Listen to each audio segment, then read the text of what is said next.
Okay, we're live. Thank you all for joining us tonight. It's going to be me and Alex again from MovieOdysseyTV. And yeah, we're here with the second half tonight of Grindhouse with Quentin Tarantino's Death Proof. So yeah, we should have a good time here tonight. Should be here for an average of 2 hours again. This one's a little bit shorter than Planet Terror. I believe this one's an hour and 27 minutes. Now, the Internet Archive link that I provided there down in the chat, it does read at an hour and 40 minutes. So the reason for that is because of all the fake trailers that are in the beginning of that.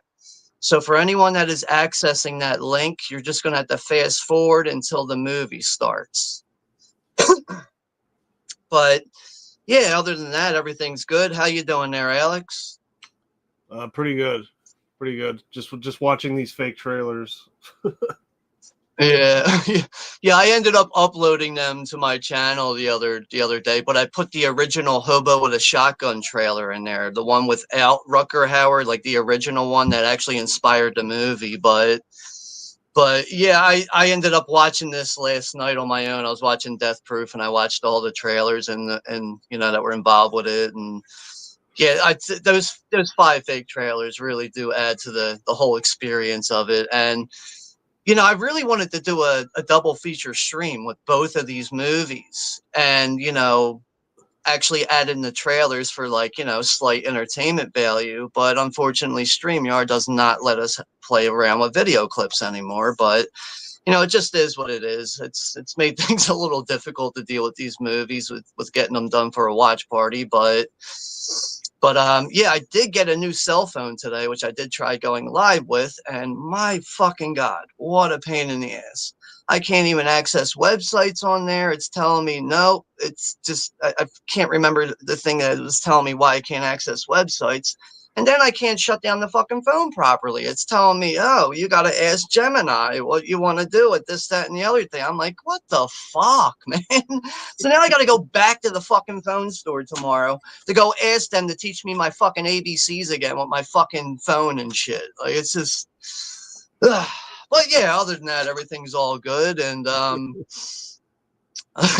a little frustrated, but yeah, everything's all good here. And, but yeah, things are going good. And, it's funny, it's just real quick to just reflect on the channel. We did Planet Terror the other night. My channel was at 300 subscribers. I wake up today, I look at my channel, I'm at 329. Wow. Now before the stream, I think I lost 2 more. I think I'm at like 327, but I was like, whoa, holy shit.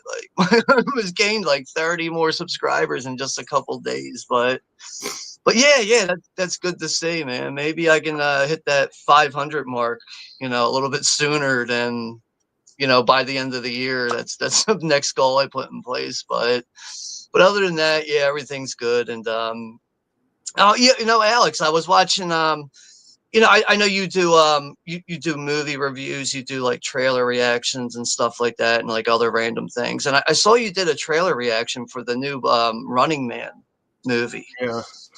And that was my first time taking a look at any of that footage from that. And I was like, oh, dude, I was so disgusted by it. I'm sorry, I'm not watching that movie when it comes out. Just like when The Crow came out, nah. Oh, come sorry, on. It doesn't look as bad as watching. It doesn't look as bad as The Crow. Come on. Well, yeah, all right, I'll give you that. But come on. Nothing's as bad. Have you seen that movie? Nothing's as bad as that movie. I'm not watching the new Crow. I won't. I'm sorry. Like, I mean, if somebody like wants to pay me or something, maybe I'll watch it. But nah. See, the thing is with me with The Crow, like, I'm such a big fan of the original movie, and what you get with this new cologne ad bullshit and everything, and God, it just looks fucking disgraceful. So. But yeah, the new Running Man, that just does not look good at all, man. Nah, sorry, I'm skipping out on that one. But I mean, but yeah, it's like another thing I enjoy about watching your channel. Like between like I know you do like lengthy extended reviews, but I think you do a really good job with the like how you utilize that time in your videos. But like, yeah, I just, you always pop up with something random, like something that I don't, to me would be a surprise. Like, oh shit, all right, he's reviewing this movie or he's doing this, that, and the other thing. But that's what I enjoy about your channel. Just the fact that I don't know what you're going to come up with and what you're going to upload. Yeah, just it's pretty random. But I just try to keep it fresh. But it's hard to get subscribers and get your channel out there. But yeah, with the Running Man, Yeah. I hope it's good. I mean, it's the same direct. It's Edgar Wright who did Shaun of the Dead and Hot Fuzz and Baby Driver and stuff. So I hope it's good, but I don't know. Yeah, I think that might be the only thing that it has going for, at least in my opinion, is Yeah. Edgar Wright. It's another one who made he made the Don't trailer in Grindhouse, and Oh, okay. obviously he's got a good track record with a lot of films he's made. I think overall, yeah, he's produced a lot of good stuff. Some things can be hit or miss for me personally, but I don't know, man. It just I when I mean, it's just watched that another trailer, remake. even like that super soaker fucking flame throwing gun, I saw that, Yeah. I was like, what the fuck is this fucking childish bullshit I'm watching right now? Yeah, I mean, it's just another But remake. There's so many of them. It's yeah. I mean, it's crazy.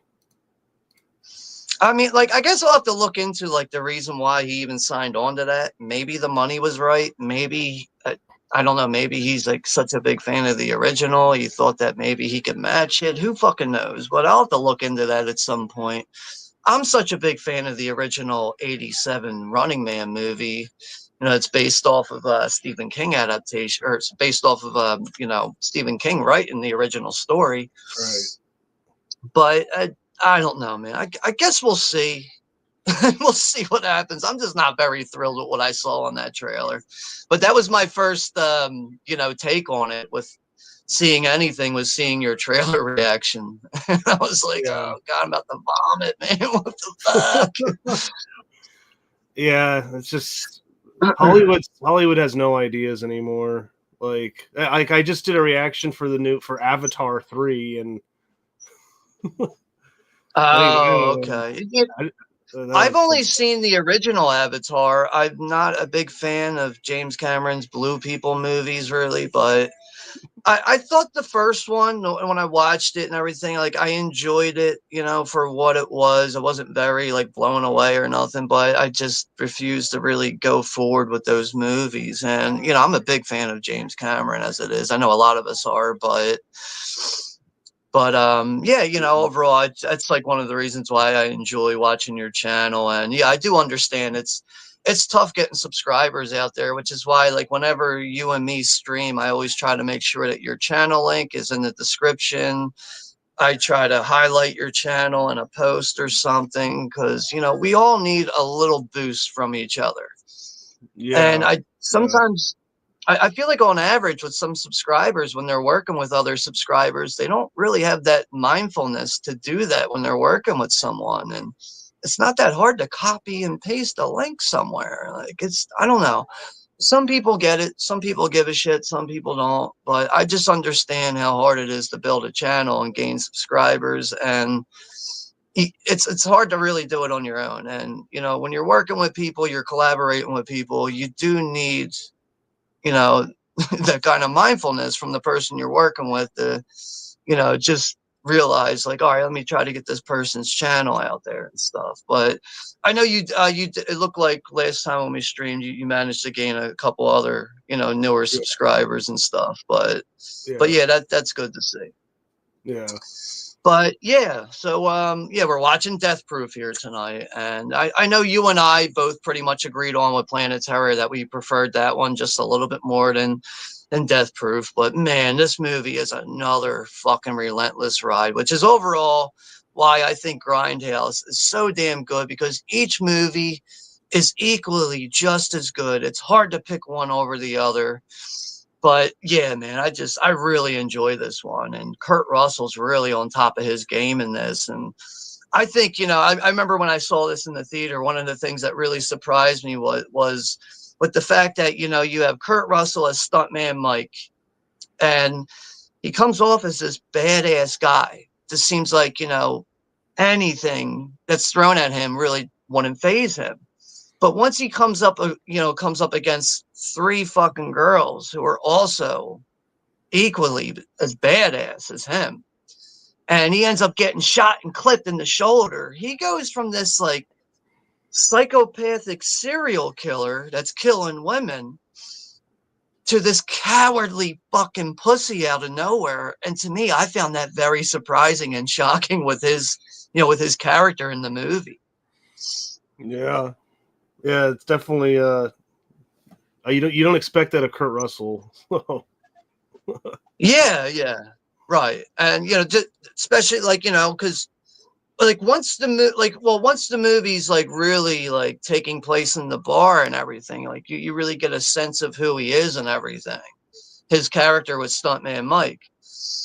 But once all that leaves and everything, once he takes that one girl on a fucking death ride, what's that line when he's like, "Oh, honey, if you want to get the full effect of being in this death-proof car, you gotta be sitting where I'm at," or something like that. Like I don't think it's exactly quoted that way, but Right, overall, I think everyone one else of the dies in the car. yeah. But I really think one of my favorite things with Death Proof though is the interactions with the dialogue. And that's Quentin Tarantino right there. You know what I mean? Quentin Tarantino at his best. I know some people were turned off by this movie. And on top of that, I know some people actually prefer Death Proof over Planet Terror. But yeah, overall, just a knockout of a fucking double bill with Grindhouse here. And I mean, I would love to see, Quentin Tarantino and Rodriguez team up again for some kind of double bill. It doesn't have to be Grindhouse related, but I would love to see those two work together again. Yeah, or at least produce or whatever some of those other fake trailer like the Werewolf SS and Don't, so that'd be cool. Yeah, I mean, with Rob Zombie, I would have rather have seen him work on Yeah. Werewolf Woman of the SS over the Monsters, but Oh my god. Have you seen that? That movie's so bad. yeah. Now I did fall asleep during it, but it was because I was literally extremely exhausted. But I was just not thrilled with what I was watching in the movie. Now, like the only thing I could say about it though that I thought was pretty cool was the set pieces and how colorfully vivid everything was and how lit up it was. I thought all that stuff was cool, but once you get into character interactions and how things play out, it's just like, what the fuck is this, man? Like, here's another miss here from Rob Zombie, but Yeah. who knows? Maybe after Eli Roth doing Thanksgiving, maybe Edgar Wright will find the motivation or the money or the collaborators to get Don't done, because to me that's my favorite trailer out of all the fake trailers is the Don't one. I love that one. That shit never ceases to just I laugh all the time every time I get to that fucking trailer, man. It's so fucking good. If you are thinking of going into this house, don't. If you are thinking about checking out the basement, don't. Yeah. They're But they do commentaries go ahead. together. I forgot they've Tarantino and Edgar Wright have done a few commentaries. I forget what movies they did, where they're just talking about the movie when it's playing. So they're like good personal friends, I guess. I guess he's friends with Rob Zombie too. I don't know, maybe because I mean he got him to. Oh, they're all like to an extent, they're all friends. They all respect each other as filmmakers. That's why everybody worked together and collaborated on everything. Right. So yeah, that's definitely established between all of them. But Yeah. yeah, let's go ahead and get to the chat here. We're almost 15 minutes into this, so we'll probably get this started here in maybe 10 minutes or so. We'll get the show on the road. But yeah, we'll go ahead and see who's here in the chat, say hello to each other, and see how everyone's doing. So we got Greg Brewer we got Greg Brewer is here as usual. What's up there, Greg? Hi all, hope all is well. Yeah, everything's going good here. Minus my new cell phone being a piece of shit. And we also got Russell Collier's here too. What's up there, Russell? Good to see you here too. And Anthony Chobit. We got Anthony Chobits here. What's up, Anthony? Yo, buddy, I saw Fantastic Four. It was awesome. Yeah, it's good to hear, man. I still got to get around to Superman. Alex, did you see Superman yet? Yeah. Yeah. How do you Yeah. feel about it? I really liked it. I'd probably give it All right. like a 8 out of 10, maybe 7.5 All to right. 8, like 7.75 out of 10. Okay. That's got me more intrigued, you know, like as most people know, I'm not the biggest superhero, you know, movie adaptation person. It's not like my main thing, but yeah, I still appreciate a lot of that stuff. I'm a big fan of, you know, the Batman, Punisher, stuff like that, but yeah, I've always been a big fan of, you know, Superman too. So I got to try to get around to that before the end of the summer, but that's good to hear that you enjoyed it. I mean, do you like James Gunn? Like his stuff? Yeah. Yeah. Okay, because it's very James Yeah. Gunn, but you know, like Okay. Yeah. Guardians, That's good to hear. it's kind of like a little bit of Guardians humor, but it's not like he's not copying himself, but you could tell this is made by James Gunn. So Right. And yeah, I think with superhero action films, you kind of need that stuff though. You know, you kind of yeah, need that humor, maybe subtle comedic moments, and you know, as long as I guess as long as it's, you know, that the filmmakers find a way to, you know, incorporate that stuff when it's necessary. You know, that's when that type of stuff can be really fun when it's incorporated correctly. right, yeah. Trying to look Good man. beyond the annoying referral link, you bastards. We also got George is here, the sailor outlaw. What's up there, George? Yo, everyone. Hello, Sean and Alex. Hey, how's it going there, George? Hopefully all is well with you. But yeah, I know a lot of people in the chat are saying, yeah, the original Running Man all the way. Oh man, you know, I mean, look, I think at some point Jaws is probably going to get remade, right? I think it's probably safe to assume that's going to happen. I wouldn't be surprised if you see Jaws being remade in the next fucking 5 years. So no original classic movie safe at this point, you know. I just God. don't know why my face is so bright on this stream. I'm using the same light as I always do, and I look like I'm like as white as a ghost.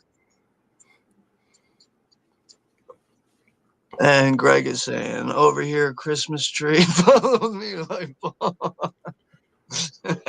Yeah, that's the line in the Running Man. Hey, Christmas tree, follow me like Bob. And Arnold Schwarzenegger's yelling at fucking, what's his name? Dynamo. His name is Dynamo. That's a shame the actor who played him, I forget his name right now. You know, that guy who played him, Dynamo, he was only in a couple movies. And guess what happened to him? He ended up having heart failure. Go figure with his weight. But apparently he got married. And I guess they had a fucking after party and honeymoon. And I don't know exactly, but I would assume that he was probably partying it up and overeating and drinking. And he fucking had heart failure the next day. He died the very next day after his fucking wedding. It was like I read into that, but like, you know, he's someone like I know at like his age, like if he was alive today, he would be in his 70s. But yeah, just very unfortunate, man. I know he was in movies like The Wanderers. He was in He was also in a slasher movie from 1982 with Martin Landau and some other people called Alone in the Dark, which is a very, obscure, probably more of an obscure slasher movie, but he was just taken off as as an actor, really. And The Running Man was his last movie. And yeah, unfortunately, he died. I think he was like 32 years old when he died. Jeez. Man. Yeah. Yeah. I mean, the weight will kill your heart, Right. And you know what's funny? Like back in the 70s, he was like coming up as like a weightlifter in the Olympics. And apparently he was in some competition with Arnold Schwarzenegger. And Arnold Schwarzenegger was getting on his shit about his weight. He's like, dude, you're going to have a fucking heart attack at your weight and all this shit. And he's like, well, why don't you put your head on my chest and listen to my heart right now? And he's like, okay, I could barely even hear your heartbeat right now. But like he was breaking records and stuff in like the Olympics with like weightlifting and everything. And but I guess, years after that, he just wasn't properly taking care of himself. Who fucking knows, but it's just very tragic to see what happened to him. But yeah, George over at Sailor Outlaw saying, speaking of getting one's channel out there, my channel's 10-year anniversary is coming up. That's good to see, man. That's shit, man. Yeah, congratulations, George. I've been on here maybe 7 years now, I think. As far as like having an active channel and doing content, I think I'm in between like 6, 7, 8 years, something like that. But I mean, my new channel I had to make in 2023. That kind of just, starts everything over. But I'm just surprised that I almost got like 30 subscribers in just like barely 48 hours. Yeah. Maybe some of your old subscribers are coming back, Maybe they. Oh, no, they're not. So? That's another thing I forgot. Or that's another thing I remember. Like when I started the new channel, I was like, wow, you know what? That's one thing that tells me with starting a new channel. It really tells you who remembers you and who gives a shit. Because I had like 1,800 subscribers.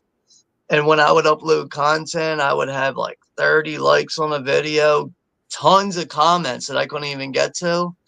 And then once that channel was eliminated, it was just like, that's one thing I could take out of losing this channel. Goes to show who fucking remembers you and who fucking doesn't. And virtually nobody did. Life's cheap on YouTube. Yo, yeah, it's very, cheap. It's either cheap or selfish, single-minded. I mean, but everyone has ADHD. They just move on to the next video, Yeah, move on to the next video that's like 8 minutes long and go, oh, I'm done watching this in 25 seconds. I don't care anymore. Yeah. But much. That's just the way of the internet and YouTube and some people. But I do have some subscribers and viewers that really will try to watch as much as the content as they can. And some people will interact over just going, hey, cool video, dude. Like, yeah, no shit. Why do you think I uploaded it? What the fuck? Yeah. Like, hello, is there a human being in your brain? Do you know how to use words? or I get like a comment, like some guy complaining that I'm doing a trailer reaction. And it's like, well, then why'd you even watch the video? And why'd you even comment? Like, I know it's like, you could have just kept scrolling, but damn, someone got that butthurt. This guy's doing a trailer reaction. I got to tell him about it. He was like pissed. And then I was like, yeah, why'd you even comment? And then he replied, well, like, I don't hate you or anything, but I was like, what the fuck? I don't even know. If I had to guess, it was probably somebody with just an account and no content, not even a real YouTuber, someone who wants to, let me hide behind my phone. But if this was a face-to-face interaction, I wouldn't say shit because I'm a fucking little bitch boy. Of course not, yeah. Greg saying that he actually did read the Stephen King Running Man book. Oh, nice. I've never read that one. I mean, nowadays, to get me to read a book, I'm just out of that. I'm not a big book reader anymore. Last book I read, I took a 6-hour train ride to Boston, and I read Stephen King's Salem's Lot, the whole ride up there. That was the last time I read a book, and that was back in 2010. Well, I do know that the end of the book for Running Man they're going to change that in the movie, because the end of the book of Running Man, he takes a plane and he crashes it into a skyscraper, and to kill all the people who are running the program, because that's reminiscent of right. 9/11. Right, yeah. Well, George, sometimes creators don't have time. Well, those creators shouldn't be fucking wasting time on, fucking up people's algorithm. So, yeah, they shouldn't be on YouTube fucking trying to watch people's content. Yeah, George is saying, you gotta love hell for Quentin Tarantino and other creators are willing to go to make movies like this. Absolutely epic. And all right, so we're at the 25-minute mark. We're going to get this started very shortly. So if you guys want to go ahead and get yourselves ready soon.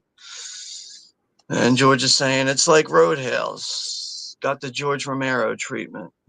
What? I don't know. That one's going over my head. I'm not sure what you mean there, George. Is he talking about Planet Terror? I don't know. Maybe. I don't know. Well, maybe we'll find out. Roadhouse. Greg Brewer saying Roadhouse with zombies would be interesting. Okay.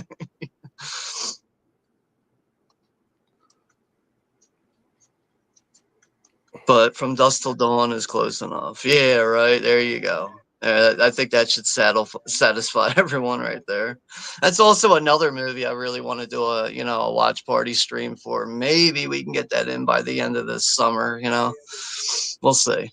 That'd be cool. That's a great one. Exactly my point, Greg. Okay. All right. There we go. That sums that up. That clears that up a little bit more. Yeah, it looks like Russell said he loved the monsters, but not the Rob Zombie film. All right, there we go.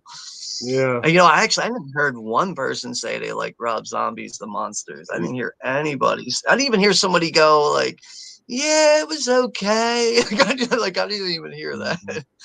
The only part of that movie I liked was the guy who plays the Grandpa Munster. I'm not really that familiar with the Munsters, but I watched it a little bit as a kid, and that's the only part of the Rob Zombie movie I liked was the Grandpa, and that's it.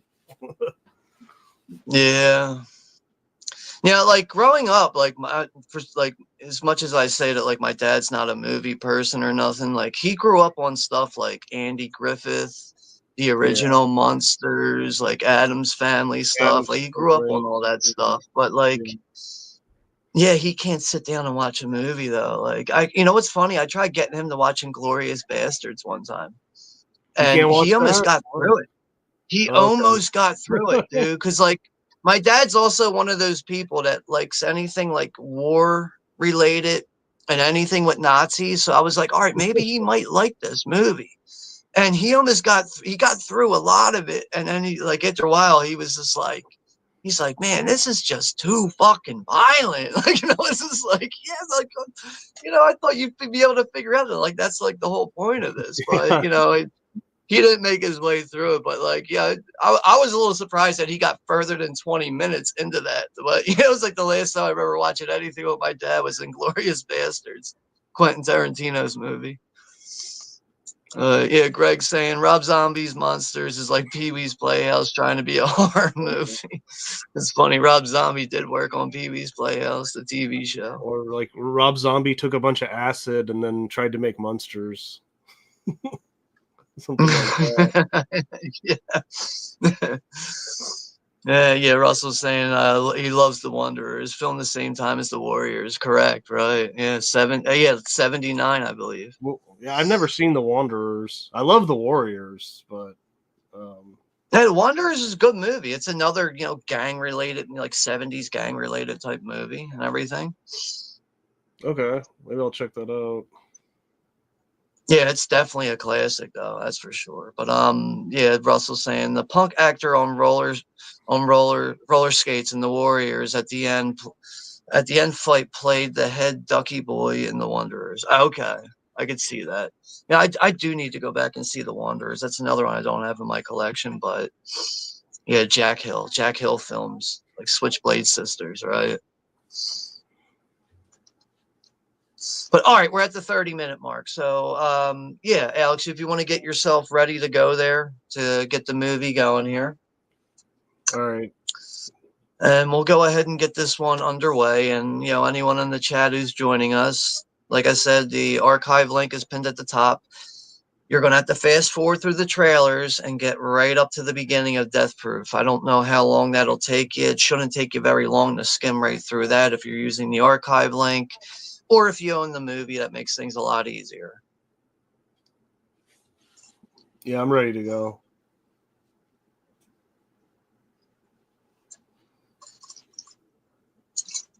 All right. Yeah, I am definitely. Well, I started drinking at like 7 o'clock, so I'm a little tipsy right now. Nice. Yeah. Yeah, drinking hard Mountain Dew as I usually do. Okay. I'm drinking the Code Red. Code Red. Nice. You know, one thing I really do like Code about Red's this, good. though, it's zero sugar and it still tastes good. And now that's, imagine if there was sugar in this and I'm drinking it the way I do. Sometimes I drink this shit a little too fast. This shit would have my stomach lit on fire if this had sugar in it. So, but yeah, these like roughly it's a 24-ounce can. I'll probably drink like 3 of these in a night. Not every night. I drink like once a week at this point. But I drink like 3 of these. They're $3.49 each, so it's the best, cheapest option to really, you know, be drinking. Like, I still love drinking beer. I'm actually waiting for pumpkin beer to come out, which is coming out very, very soon. It usually comes out right at the end of July here and the beginning of August. That's really the only time I drink beer anymore. But like, one of the reasons why I don't drink beer all that much anymore is because for me to get a nice going buzz off of it, I got to drink like a 12-pack. I got to load myself up with all this beer. I don't have to do that with these Mountain Dew drinks. Like, I drink like 3, 4 of those in a night and I'm okay. I wake up the next day, no hangover, no fucking pounding headache. Yeah, But all right, I usually stick to beer. Oh, go ahead. But that's kind of like a seltzer, Hey. isn't it? What? That Mountain Dew drink. It's kind of like what vodka's in it, or I believe it's rum, but it's just soda. Okay. It's Okay. sugarless soda with rum. Sugar would probably just be too sweet, you know? You just could only drink like one of them probably then. I just know for me personally, if that was like full, like, because Mountain Dew has a lot of fucking sugar in it, like regular Mountain Dew. Oh, yeah. And if I drank like 4 of those and they had sugar in it, I'd be like, oh shit, my stomach's burning. Like, that's like diabetes, man. Yeah, right. Yeah, on the path to diabetes or something. But all right, let's go ahead and do a 10-1 here and get the motherfucking show on the road. Oh, wait, I gotta rewind. My shit started playing. All right, give me just a moment here.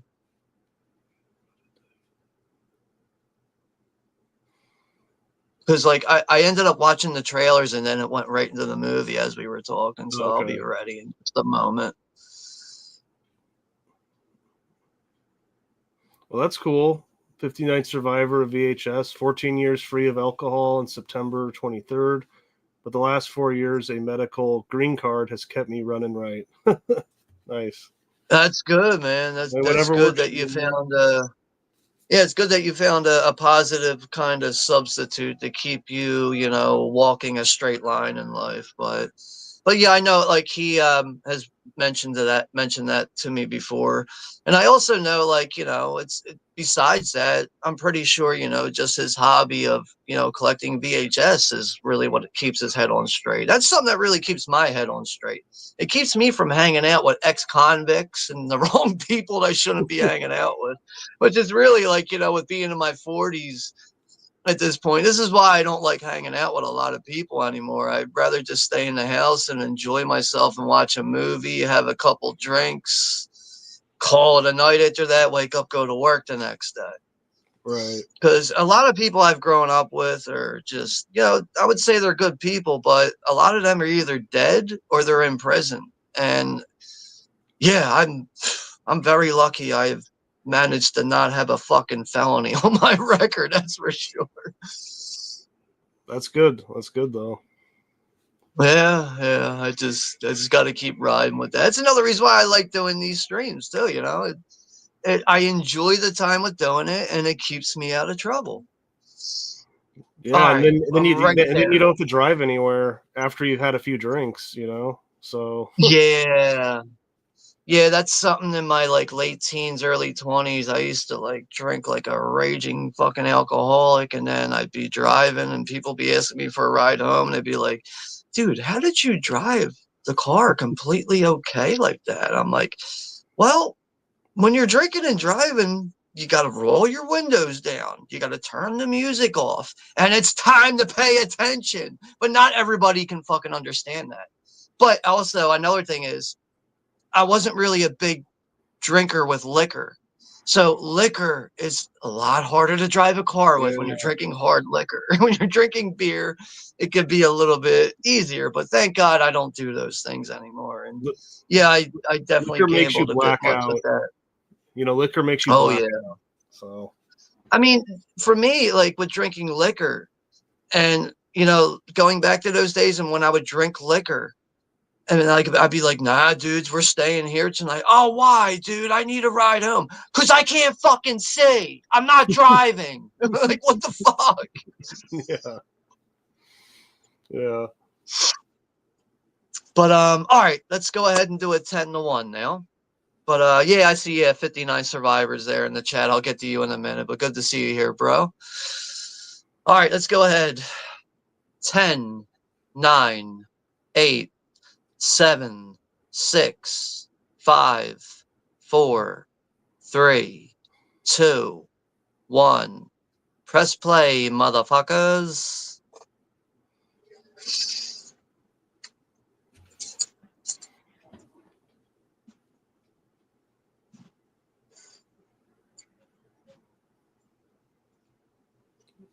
Okay. That's all good. 59. Late. Hey, put it this way: late is better than fucking never, man. Think about the people that don't show up at all. Nah, dude, you get here when you can. And that's always going to be good enough, man. You don't have to worry about that. You were a very supportive person of the channel, and you know what? On top of that, I see you commenting all over the place too on other people's comment or content. So yeah, you find time for a lot of channels and even find time for making your own content. So nah, man, you're an ace in the hole, bro. You're all good, man. No worries there, 59. Maybe someday I'll figure out your real name so I don't have to call you 59, but we'll figure that out sometime.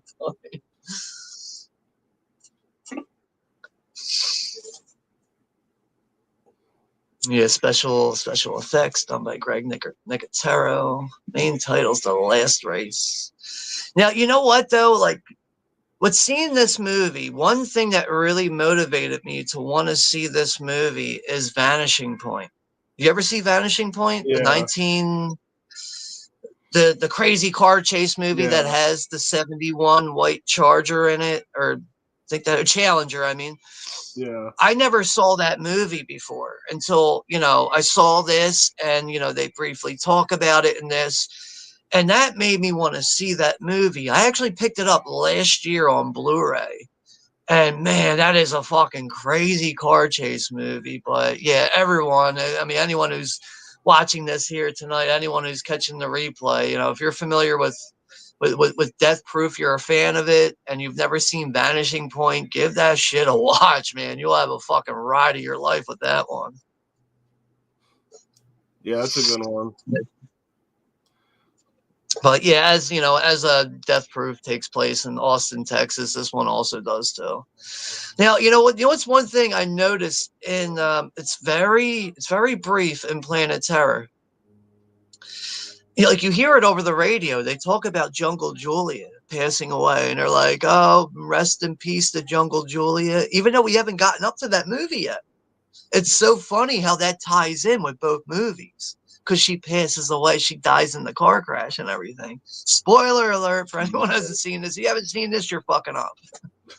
Yeah. But like, I don't know if you remember that scene though in Planet Terror. There's like a radio broadcast, and it's like, and a special, rest in peace to Jungle Julie, and then right away the radio changes. No, I don't think so. But It's that's dude, cool it's that so quick. That's cool that like they're thinking of ahead kind of in the script, like that's Right. good script writing, and showing it's all in the same world too. Right, exactly how they interact. But like it is like a 3-second thing, because it's like there's like a radio being played. I forget the exact scene, and like they mention it, then the radio changes. Like someone changes the radio station.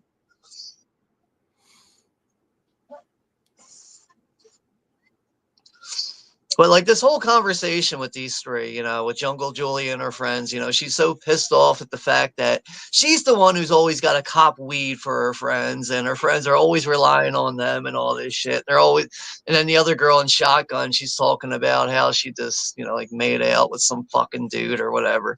But like, I feel like, all the dialogue and the interactions are just so authentic feeling. And I feel like that is another thing that really makes you like just really dive into the movie, and can really make you forget about certain things at certain times too. Yeah, the movie's got a real 70s feel to it. Right. And that is what it's aimed for. Even with the trailers, the fake trailers, obviously all the degraded print damage, everything, that's exactly what it goes for.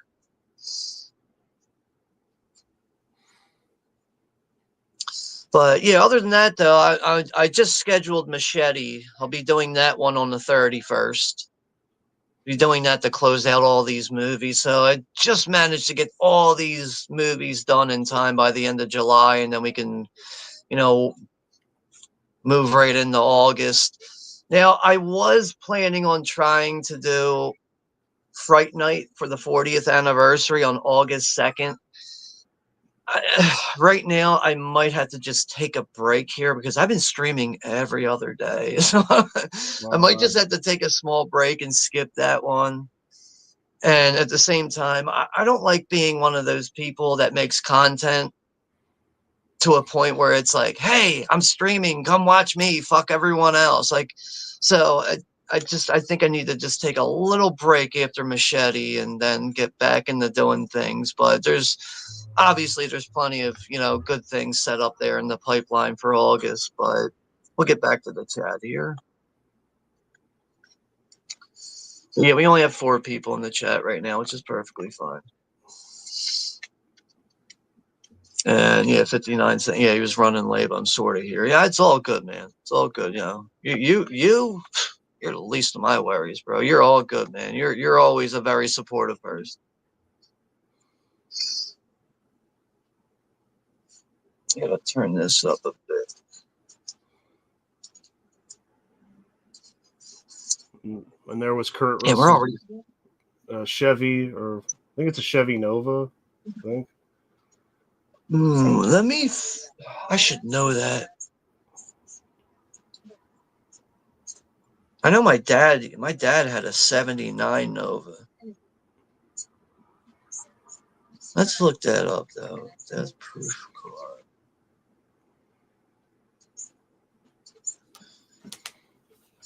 It's a 71. Yeah, you're right. It's a 71 Chevy Nova, and there's also a 70 Dodge Challenger, which is the white car that comes later on. So yeah, Okay. you're right there, Alex.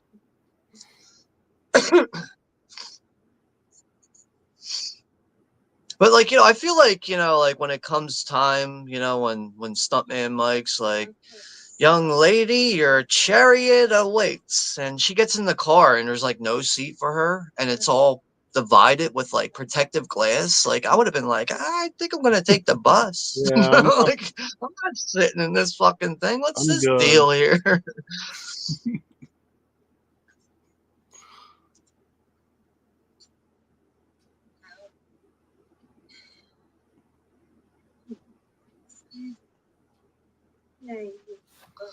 Excuse me, but you name one of the butterfly, would it? Man, that girl's got some big ass teeth too, man. That Yeah, she curly headed waitress, her teeth are some big as shit. huge chompers.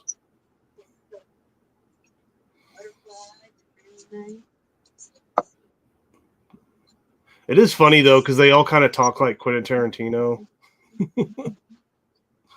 Yeah, it's slightly like reminiscent in a way. I can see that.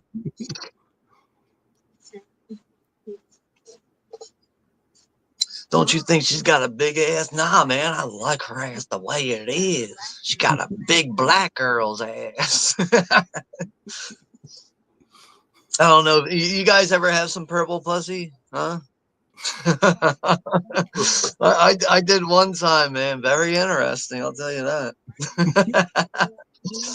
Now, you know what's funny? Like the situation of like why I even got involved in that. I was at a block party with some friends one night, and this black girl, man, she was just on me like flies on shit. But she was very attractive, dude. She had like this kind of like Lauryn Hill kind of like look going on with like the puffed out hair and everything. And yeah, I ended up bringing her back to my house and shit. And you know what's funny though? I gave her a ride home, and she's like, "I want you to come inside my house and meet my family." And I was like, "Fuck, dude, I'm gonna be this lonely white guy meeting this black family now and everything." But no, they were very nice people though, man. I don't know why I was expecting it to be very bad, but I was just like, "Oh, okay." Like, you know, it was not as bad as I thought this was gonna be. Very nice girl overall though, but man, she was all over me, man. And me being intoxicated, I was like, "Fuck, man, I'm just gonna go with this, man." You're like, yeah, you're the guy that just banged their daughter. Yeah, that's a no. That was like, fuck, dude. I'm sure they're probably like, oh, you're bringing home another fucking guy you slept with, kind of deal.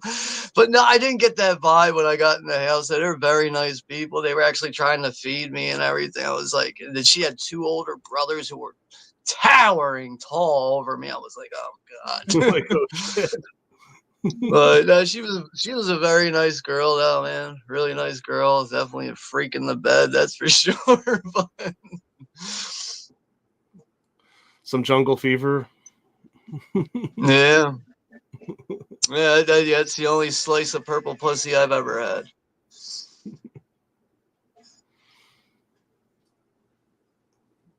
I don't think I recognize these actresses though. When does Rosario Dawson comes in later, right? Yeah, yeah, Okay. yeah. I think when it's her and that Australian stunt woman, I forget her name.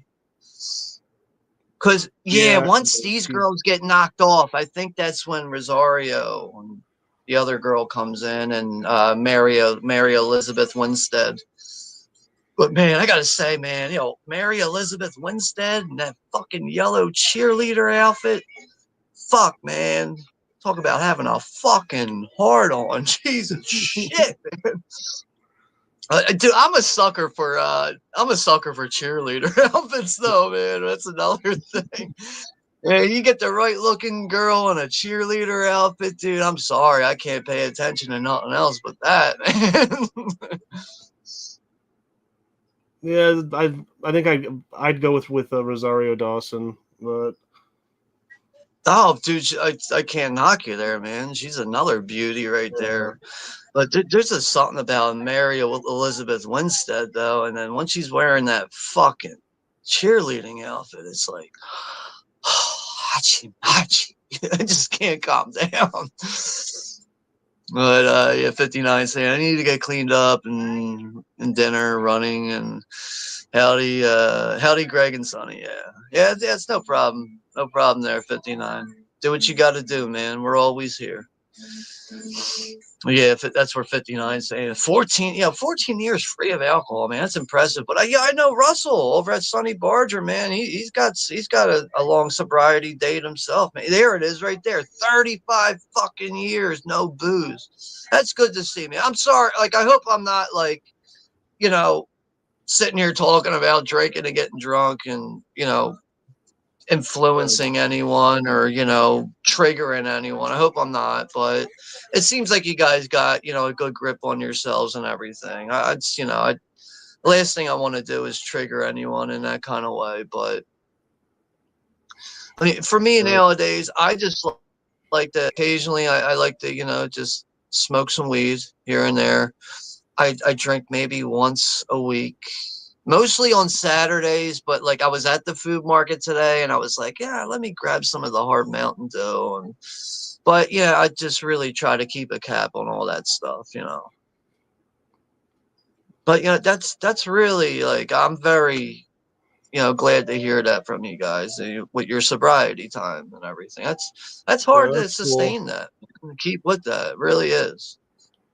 Yeah, my grandpa, you know, was an alcoholic until he was like 55 or something, hardcore. So, and then he hasn't had a drink since then. So, Wow. You yeah, know, here's the thing though with that. Like I've like I know people that have had parents who've been like alcoholics and they get to like their late 60s or 70s and they decide to stop drinking. But guess what can happen sometimes? Your body's so dependent on the alcohol, your organs will start shutting down and then you die. So yeah, that's why you got to be careful coming down off of that shit. Some guy I used to work with, I remember he was like, dude, I got to take off of work for the next couple of days. My dad passed away. He was an alcoholic. He quit drinking for a couple months and then all of his organs shut down. I was like, ah, it sounds like he did it too fast. But there's like no blueprint on how to properly do all that shit, you know? yeah. Sonny, it was my grandfather, but yeah, yeah. Um, and it's crazy with him though because I mean, you know, he grew up in the like the late 20s and 30s. I think he said he started smoking cigarettes and drinking when he was like 13, 14. You know, it's just a different time. That's Just a different time. that's I started smoking cigarettes at 14, but Oh, I okay. didn't start buying cigarettes and smoking them every day until I was about 17 or 18. So when I was 14, it was more of like, ah, you got a cigarette, smoke one, and that was it. Just smoke like one a day. But eventually I got into that habit of like buying them by the time I was like 17, 18, and like actually smoking them like, you know, left and right. But you know, my grandmother, man, or yeah, my mother's mom. Apparently, like I remember, like you know, like I remember her growing up and everything, like when I was a kid. But I didn't realize that she was an alcoholic. And I remember me and my mom. She's like, "I need you to go down to Cape May, New Jersey, with me." She's like, "You know, your grandmother's basically on her way out, and she's not doing good." So we go down to her house. Her house is covered in fucking stray cats and she's doing nothing but drinking straight vodka and and smoking basic brand cigarettes. And my mom's like trying to take the vodka out of her hand. She's like, "Yeah, don't you touch my fucking vodka and all this shit." I was just like, and at the time I'm in high school, like watching all this. I'm just like, what the fuck's going on here? But we tried convincing her to drink something else besides vodka, and she would just get very argumentative with us. And but you know, she was around, man. Like what? She passed away at 82 years old, just living off of cheap, basic brand cigarettes and straight vodka. Like it's a hard way to live, man. Yeah, it's hard But living. yeah, it's the same time, like being in our house, I'm like, yo, man, like, Mom, what's up with 30 cats in this house? And she's like, that's your grandmother. She finds a stray animal, she brings it in.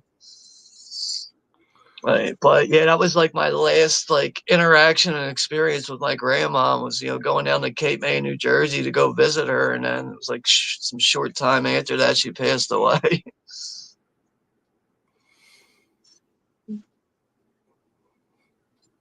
Here's where Eli Roth comes in the movie now, and he's chatting with his one friend here, and they're talking about how they're going to be buying Jägermeister and all these shots. They're trying to figure out a way to get through these get through to these girls to where they can break the girls' night out, and they want to get in to make it where it could be boys' night and girls' night, and actually just get their dicks wet.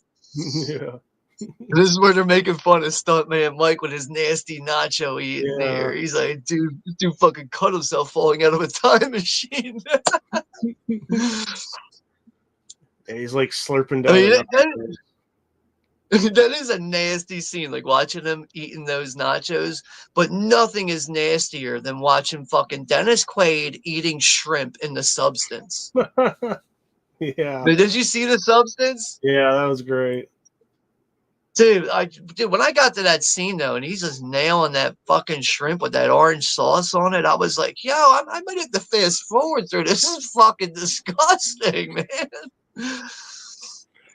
Yeah, yeah. Have you That seen that was lady's other ugh. movie called I reviewed it on my channel, Revenge. It's a French movie, but she made it a few years before The Yes, Substance.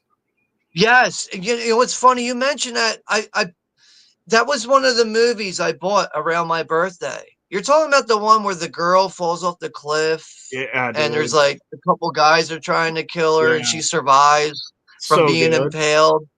And So she's got to good. like, and she ends up eating Yeah, peyote. And peyote, and then she burns like dude, the beer can into herself.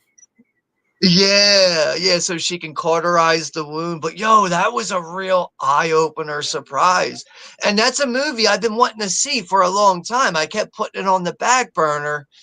Eventually, like back in April around my birthday, I found it on Amazon for like $10. So I bought it and I watched it. And I was like, yo, man, this movie's like legit.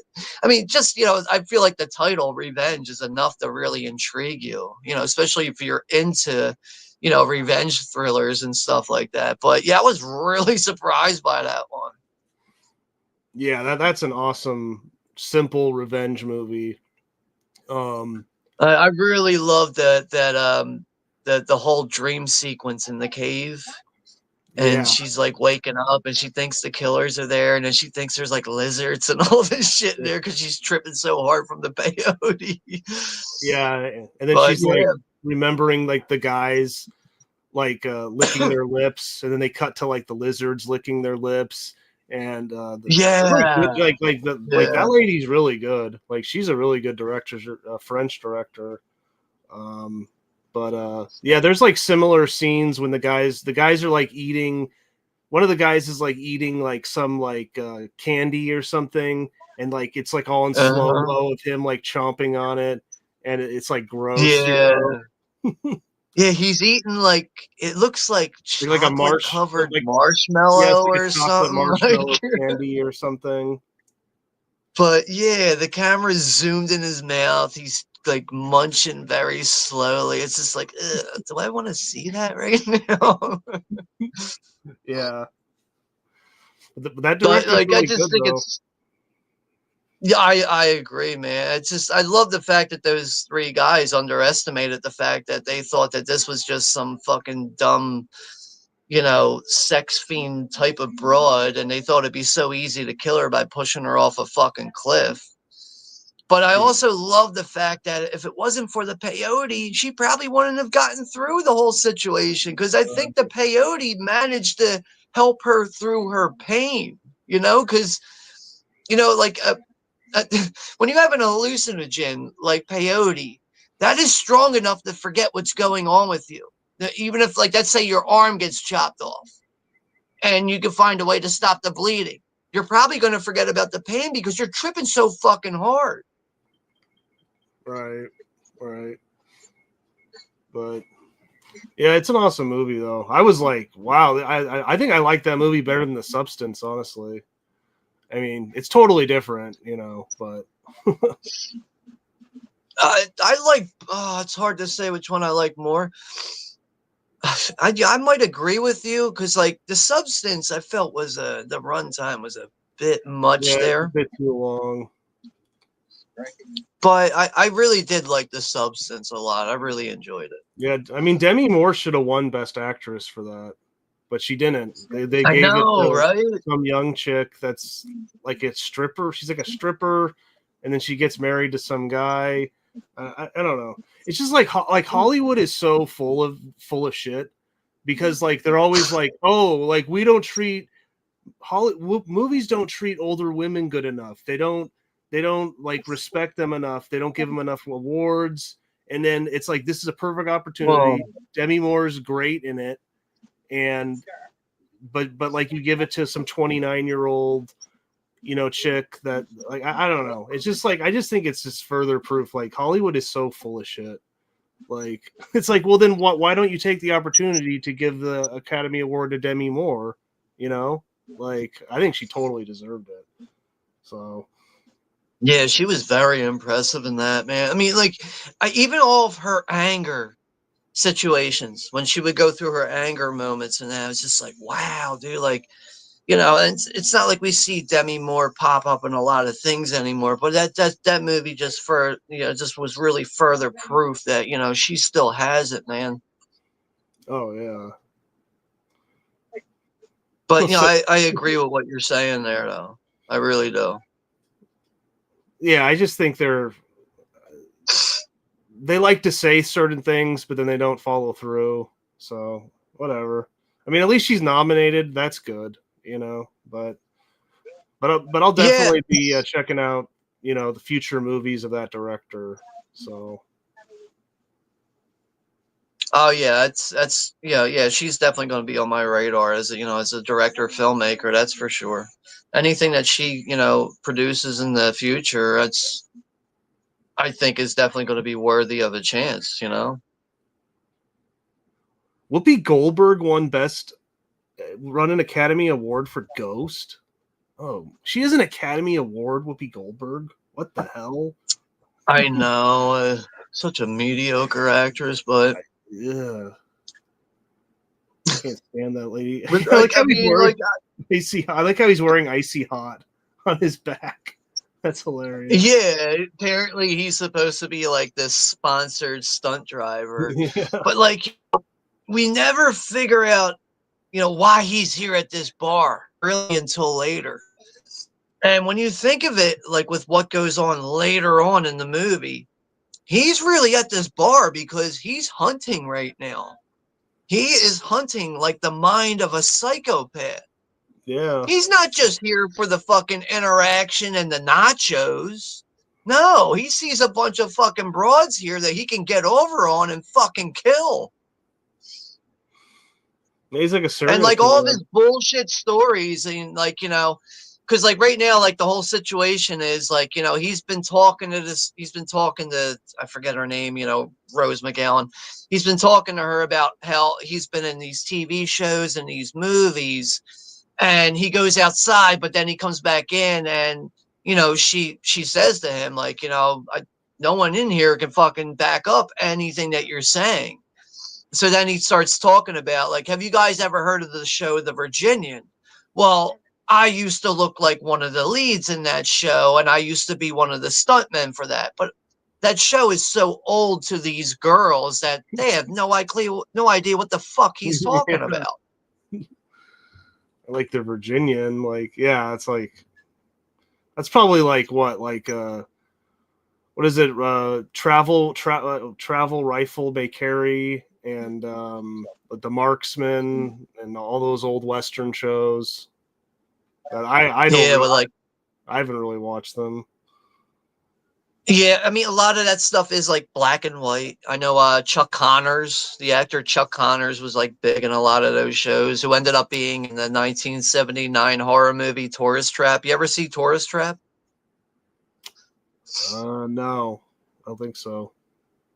You got to give that one a watch, man. That's a good one. It kind of Yeah. has a Texas Chainsaw Massacre feel to it. It's a guy who's running an offbeat attraction on All like right. like out west and like the desert lands really, and people stop by, and he's got this alternate personality, his personality disorder, and he plays it as if he's got this psychopathic brother and he's the good one and his brother's the psychopath. But no, it's not really like that. But yeah, dude, I would recommend seeing that one. 1979 Tourist Trap. That's a good one. It's another one I'd like to do a stream for at some point. Yeah, 59 saying I hunt tapes 5 days a week on my lunch break. Quality over quantity with friends. Yeah, Sean, I know that feeling. And reason I am independent minded. I know how others can think. Yeah, man. But you're never gonna see no censor bar, no judgment on this channel. That's for sure. As long as you're a straight arrow, and you're cool and you're nice and you're not fucking with people, you're all good here, man.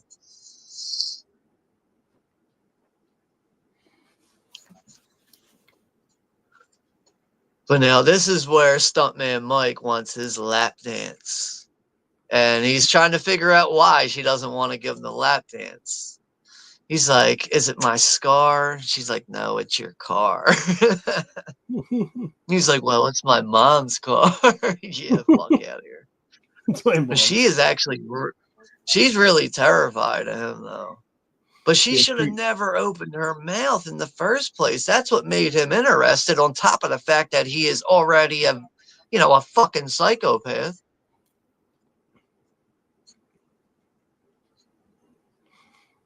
Hey, that's a cool scar. But yeah, it's another thing. Yeah. Just the way it blends and forms with the way his cheekbone is. But they even ask a valuable question too of have you been following us? He's like, no, I haven't been following you. Yeah, he's fucking definitely following you. But it really doesn't point at that. It doesn't insinuate that. Like, it's not really like right in your face. You don't really figure that out till later. Yeah, 59. He even avoids caffeine. Oh, dude, I'm a big caffeine guy. Sometimes if I don't have caffeine, I actually get a fucking headache, man. I really do. But yeah, 59. Yeah, no caffeine, no nicotine, cigarettes, or just cannabis. Yeah, help me quit cigars. Not a perfect trade-off, but still smoking. Like Rick Moranis goes, smoke them if you got them, dog. Nothing wrong with that over here, 59. Yeah, bottom line is you got to do what's good for you, man. That's all. I'll be right back. I'm gonna get a drink. All right, yeah, take your time, man. It's all good.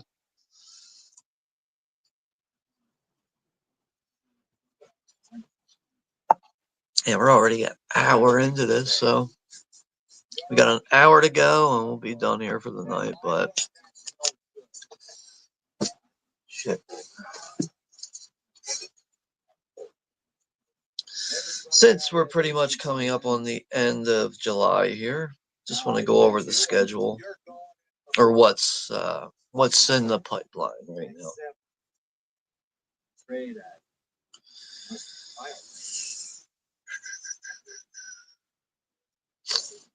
So yeah, to close out everything with Machete, we'll be back here on Thursday, the 31st at 10 p.m. Eastern Standard Time with Machete. To close out everything with Grindhouse, and yeah, that'll officially close everything out for July. And I know we already did a watch party this year for Lucio Fulci's City of the Living Dead, but no, I had fucking boring ass old boy on the stream and fucking jackass Juno with his fucking smoke alarm and all of his fucking earphones and dragging dead bodies across. No, that was a terrible fucking stream. Audio wise, you can't hear jack fucking shit. So I deleted that fucking stream. Fuck both of them. Hope they fucking both drop dead. But yeah, so we're going to do that movie again because it is actually the fucking 45th anniversary for City of the Living Dead on August 11th. So that's when we'll be doing that one again with no fucking distractions this time. But yeah, other than that, yeah, we are doing a lot of zombie movies, it seems like we are. But I mean, anniversaries are anniversaries. But yeah, on August 15th, though, we had the 45th anniversary for Return of the Living Dead, one of my all-time favorite horror movies. We'll be doing that one. And yeah, but other than that, though, I still need to put the rest of August together. So we'll get all that figured out. But yeah, fuck those two assholes for fucking up that stream. Mostly Juno and his inconsiderate bullshit. That's another thing. Like, how the fuck you going to keep streaming with somebody for years and you got smoke alarms going off and you got earphones dragging across your chest, scratching all over the place? Are you that fucking stupid? Like, how many people? I can't imagine how many people who caught the replay and went, I'm unsubscribing to this channel. I can't hear shit. On top of the fact that he's a fucking hogmo, paints his fucking nails. Sure, he fingers his fucking asshole and listens to the fucking Cure, that fucking bitch ass faggot. Fuck both of them. Fucking pussy ass motherfuckers. Want to be backstabbing, talk shitting motherfuckers. Fuck yous, man. Couldn't be man enough to come talk to me. Yeah, we're friends, right? Couldn't come talk to me, though. Let's be fucking pussy boys, though, and fucking, just cut Sean off. Let's get away from him. You know what? Let's not approach him and talk to him because he's so fucking mean. Fucking pussy ass bullshit. Yeah, so you know what? Yeah. Texas, you can go ahead and go finger fucking Juno's fucking asshole, and you both can go paint your fucking nails and go listen to Duran Duran, you fucking pussies. Duran. Dude, Juno listens to some bad music, man. Woo! You talking about bad music right there. ICP, Insane Clown Posse, and fucking Magnets. How do they work? On top of that, he also likes Depeche Mode. Who the fuck likes Depeche Mode? Fucking nail painting fucking faggots. I'm so glad I don't stream with them anymore. I could actually hear myself talk. Oh yeah, what are fans of ICP called? Juggalos, right? Yeah. What is a juggalo? What is a juggalo? Oh man, poor Juno and his fucking shitty ass taste in music. Dude relies on Rotten Tomatoes. He relies on Rotten Tomatoes for reviews. Fuck Rotten Fucking Tomatoes. pussy ass motherfucker. Go eat another burrito and choke on it, you fat fuck.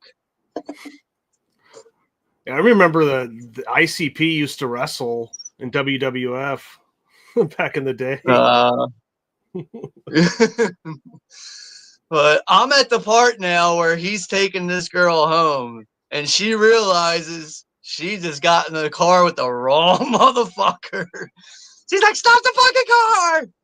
He's hitting the brakes. He's cutting the wheel left and right, man. He's got her by the fucking, well, maybe not by the balls, but he's got her for life here. He's got her by the tits. Yeah, got her by the titties. He's got her by the painted nails. Like Juno, little bitch boy. This part's brutal. It is, man. And now she's going to try to plead for her life here. Man, yeah, her hands are bleeding right now. But she's sitting on that little metal fucking seat that's barely even a bike seat or something. I know. It's like, I get it now. This is all a joke. This is super funny. Can you just pull over and let me out? And then he hits the brakes and he breaks all of her teeth. Yeah, oh, I forgot about that. Yeah, right on the dashboard.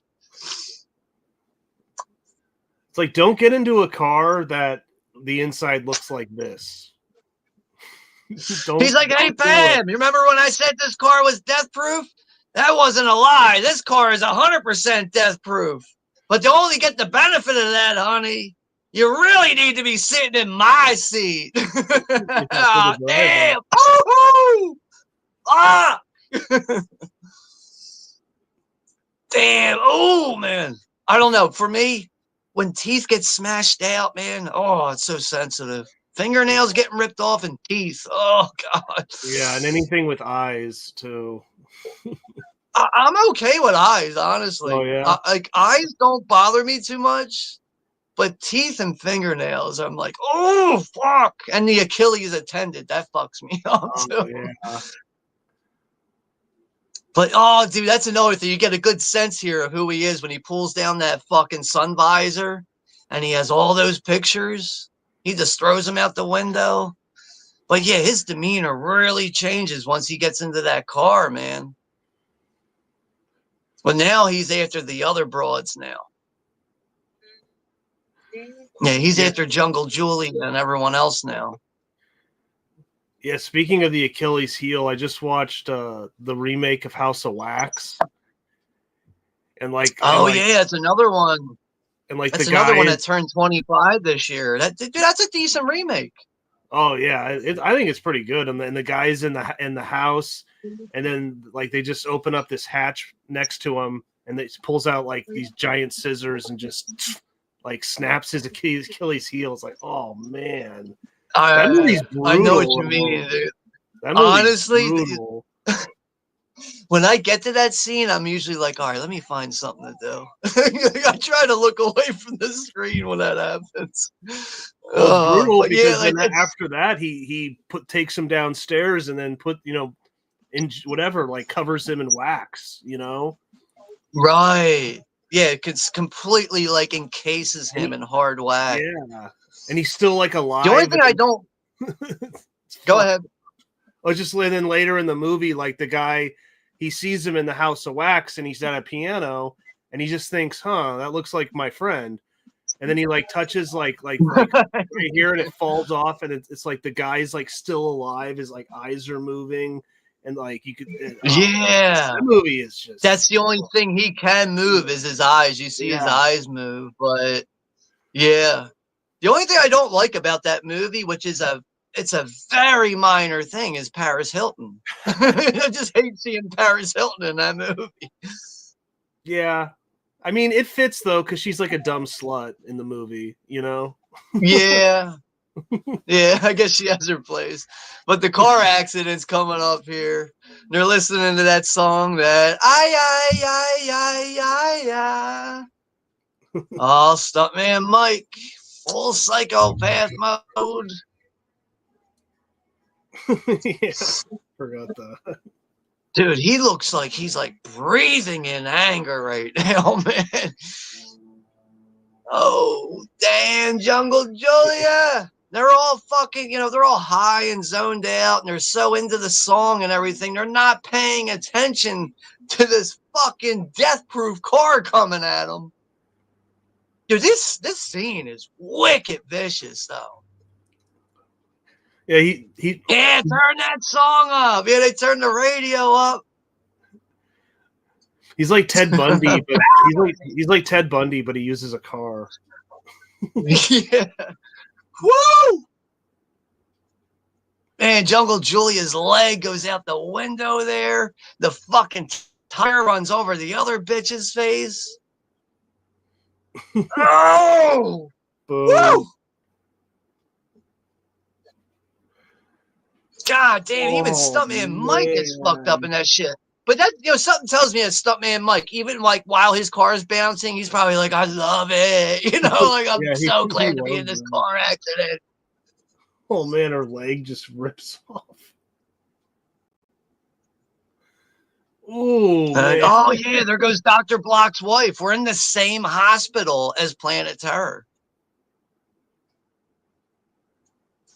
Okay. Right. Yeah, I mean Rose McGowan's in both. Right. Yo, Dr. Block's wife, man, she's hot too, man. Machi. There goes Michael Parks. Oh yeah, it's literally the same hospital. Wow. It's been a while. Yeah, it's right. Yeah, it's been a little while, but I mean, yeah, for me too. But like, I just love how they managed to incorporate all this stuff. This is obviously before all the chaos with all the infected people that come pouring into the hospital too. Right. And there's Michael Parks. Right. But I think died a few years ago. I think. Yeah. Let's see what year he checked out of. year did he check out of the Earth?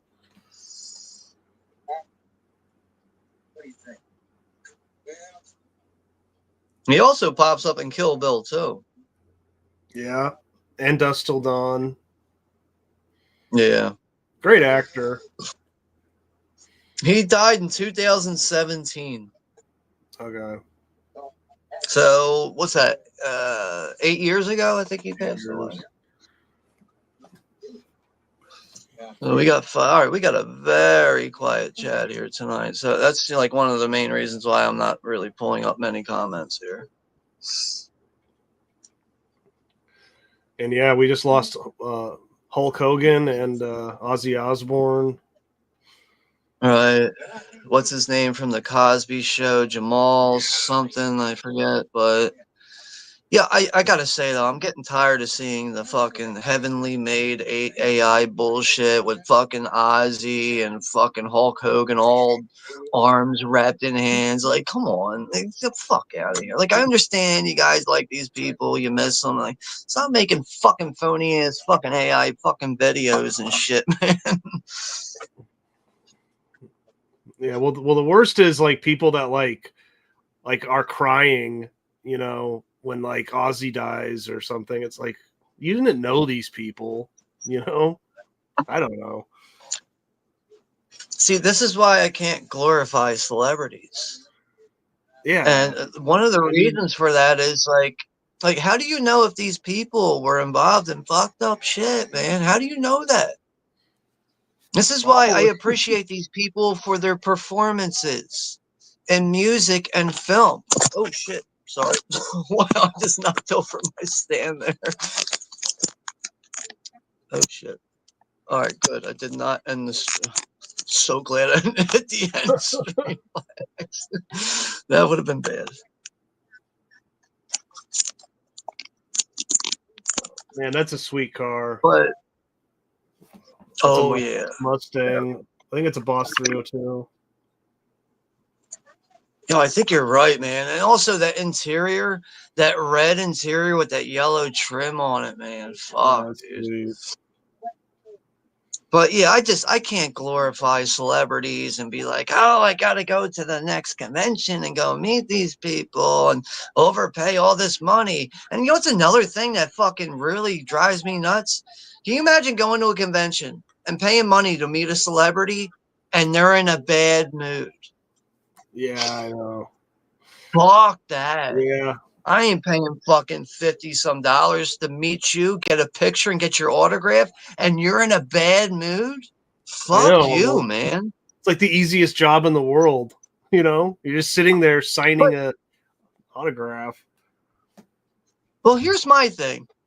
All right, you're an actor, right? Whether or not you're having a bad day, okay, people are paying to come see you. It's time to act like you're in a good mood, right? You can't do that? Time to act. Wow. Yeah, it's But yeah. I hear so many horror stories with people like, oh, yeah, I met him at a convention. He was really bad to meet. And wow, you spent $30 for his autograph to meet him? Like, you know what? I'm going to stay the fuck home. Fuck these people. Yeah, I can't glorify celebrities, man. I can't do it. I know some people have met Linda Blair and she was a bitch to them. So like she just didn't want Yeah, to be I've there. heard. You're like trying to talk to her, she doesn't talk back really. It's like, okay, all right. I've heard Danielle Harris is a bitch. I've heard Kane Daniel Hodder's Harris. not nice to talk to. I've heard Tom Savini can be Yeah, very.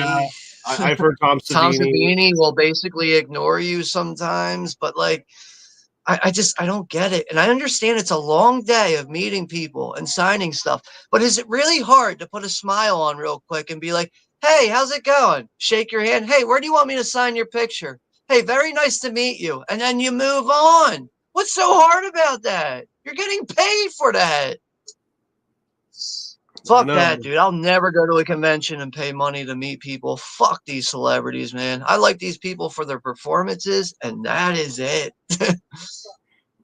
And then, that's another thing. Then what? Let's say, we're holding these celebrities in high praise, and you find out years later, so and so is involved in a fucking child sex ring or some bullshit. Like, oh wow, you don't know what these people. You just don't know who these people are, man.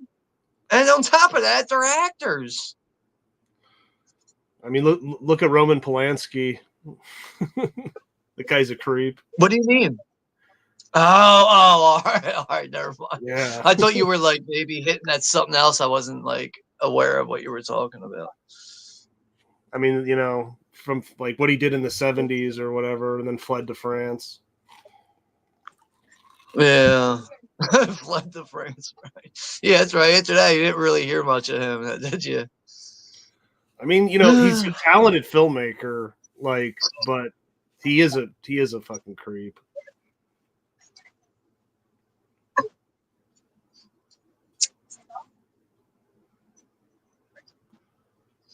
Yeah, there's so yeah. Now, Stuntman Mike has been taking pictures at these, of these other broads here. Yeah, I feel like you can almost make like an origin movie out of Stuntman Mike. Like, what other fucking broads this guy's been killing until he finally met his match with these broads that just weren't going to tolerate this motherfucker anymore. Now, this scene here at the diner almost reminds me of like Reservoir Dogs. Of how, like, the movie opens up at the diner and everything, and they're all talking about Madonna and being a virgin and all that stuff, and then they all start arguing over their fucking colorful names and shit. I feel like this is very reminiscent of like how Reservoir Dogs plays out. Yeah, definitely.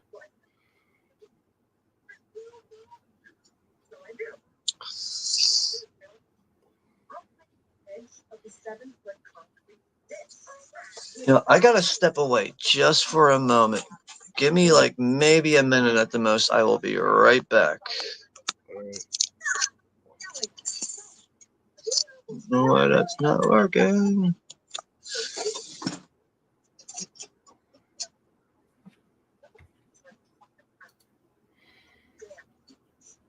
Victor Salva is a real creep. Yeah. Oh man. Shit. What did he make? That horror movie. But anyways, yeah. Especially once you know what he did, and then you watch that movie, it's like so obvious. And it was like years before that he did that, and Francis Ford Coppola produced that movie. So.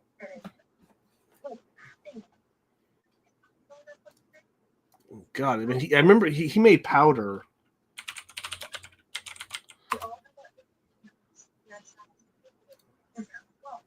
Jeepers Creepers, that's it. Yeah, during Clown House, he videotaped one encounter, was found to possess CP, though this was not publicized until 2006. Well, I think he continued to produce them after that. So, but yeah, Powder. I don't know. That's why I'm not that into Jeepers Creepers. But Jeepers Creepers. Oh, that's cool. Sonny Badger met John Candy. I mean, yeah, years ago. Everyone that says John Candy was a great guy. And that's good to hear because like he's one of my favorite comedic actors of all time. Just too bad, man. He died way too young, but again, he's way overweight. It's too bad. Yeah, he was also, hate to say it, he was someone who liked to use cocaine too with his weight. Oh, okay. He liked to, like, I don't know how hard he liked to party with cocaine, but he liked to dabble with cocaine here and there and being a heavy set guy. But when he died, man, what was I? I was like 11 years old when he died. I was completely blown away by that. I was just like, what? Like, is this real? Like, he actually died? Yeah, I know. It was like Uncle Buck died. Yeah, it just yeah, man.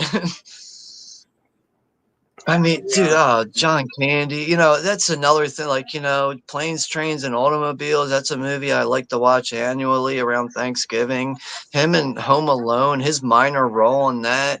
Here's one movie I think is very underrated. Is him and Summer Rental. Him and Summer Rental is fucking hilarious, dude. Like, but it's just he had so many memorable roles, so many different classic movies to reflect on with him. But I remember I was about 11 years old when he passed away. It was like what 94, I think, when he died, Something like something that. like that. No, Really I filming was that just like, Western. why? This is obviously before the internet and shit. I was just like, yo, this can't be real. Like John Candy's dead. I know. I mean, yeah, Summer Rental, The Great Outdoors.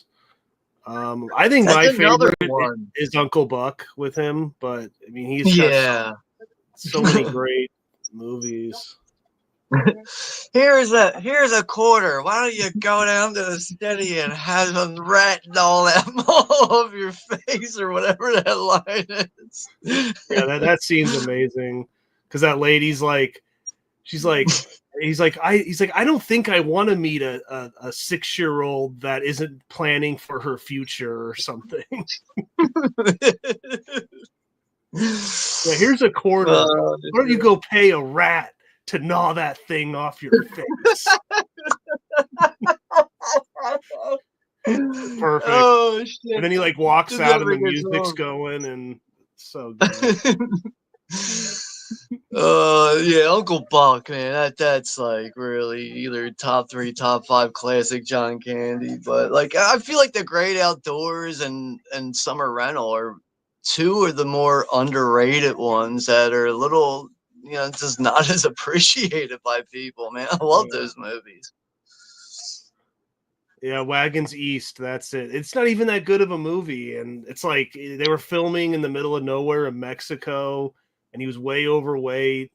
And I think he was like really hot and sweating, and his heart just gave out. It's just, Yeah, like apparently, like that whole production of making that, it was really like it was really, spiraling. And yeah.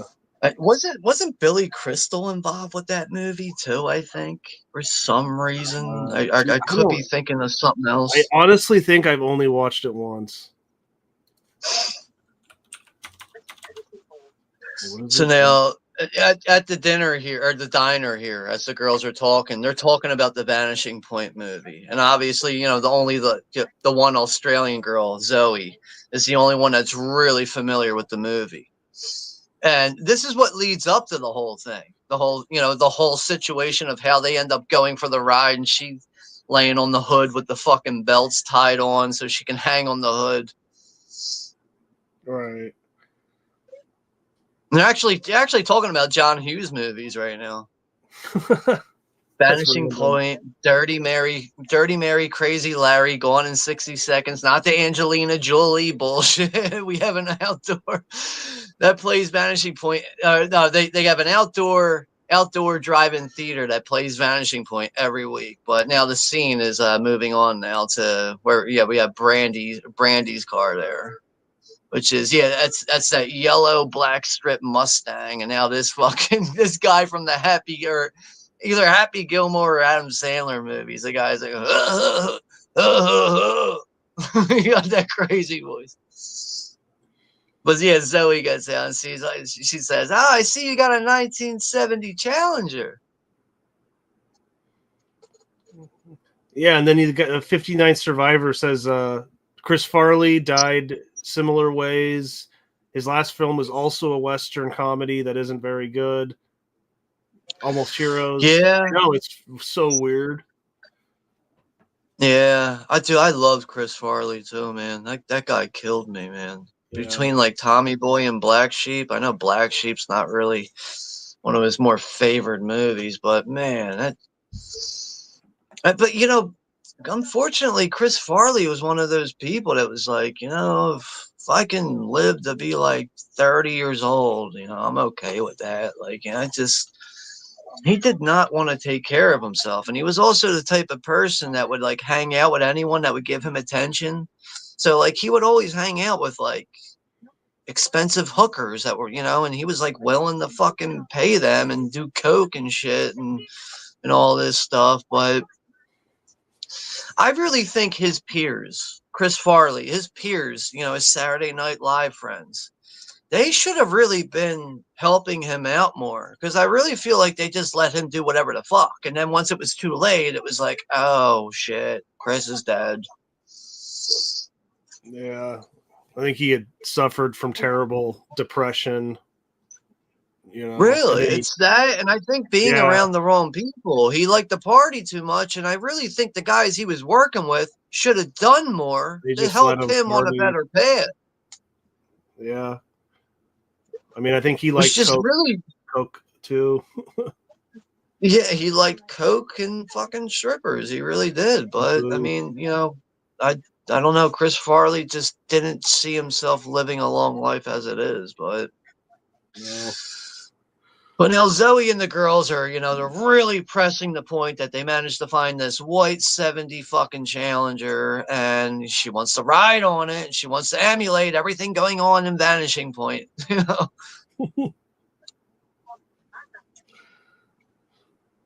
It's like this dialogue's like so Tarantino. It's so good though. Like I just feel like it does a good job at making you so involved in the movie that you can forget the fact slightly that you have some psychopath like Stuntman Mike hunting these bitches down. Right.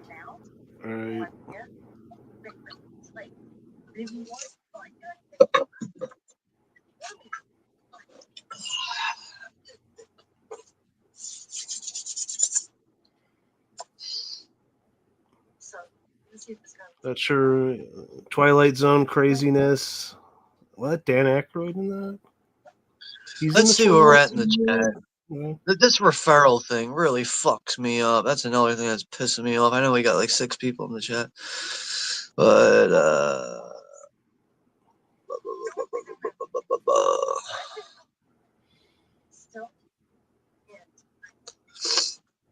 now they're trying to figure out a way to convince this guy to let them ride the fucking 70 Challenger here. But ultimately, we know what happens here. They end up fucking leaving Mary Elizabeth Winstead in her fucking hot ass fucking cheerleading outfit. They leave her as collateral. Right.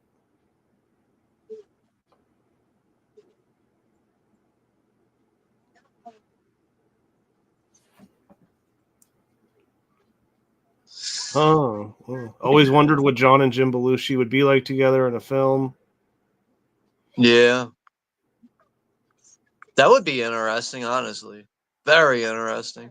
Yeah, since we have the 3 of you guys here. I'm trying to find out where you're at in the chat right now so I can get caught up on that. What sucks? Wow, I'm really behind. All right, let me pull this up a bit. Oh shit, I'm really behind. You guys have been chatting up a storm.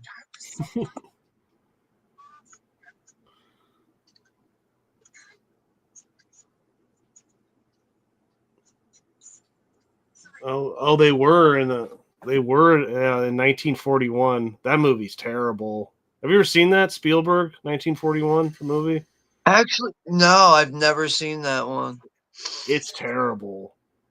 One of the most recent ones I've seen from Spielberg that I never saw before was the one with Christian Bale as a kid, that Empire of the Sun. Oh, okay. That's all right. I thought it was pretty good. It's John Malkovich is in it. Christian Bale as a kid.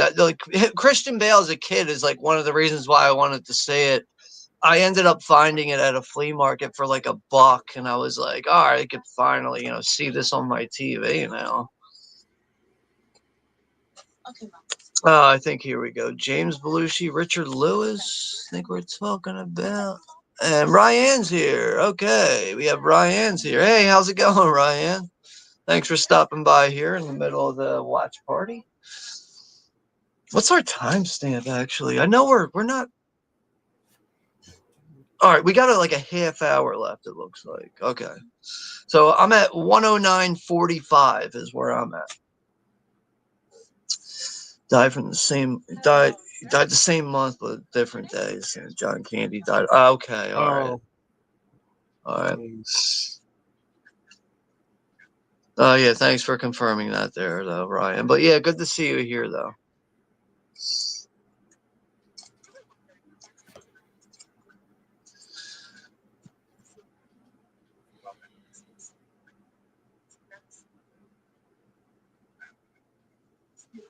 How do I know y'all ain't just gonna steal it? 4 reasons, actually. 1, we're not thieves. 2, that would be rude.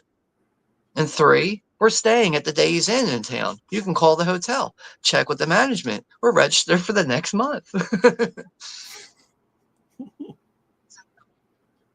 Dude, that guy's in like some Adam Sandler movies. Yeah, yeah. Perfect for the role, for this like dumbass backwoods fucking mechanic guy. He's like kind of like cockeyed in a way,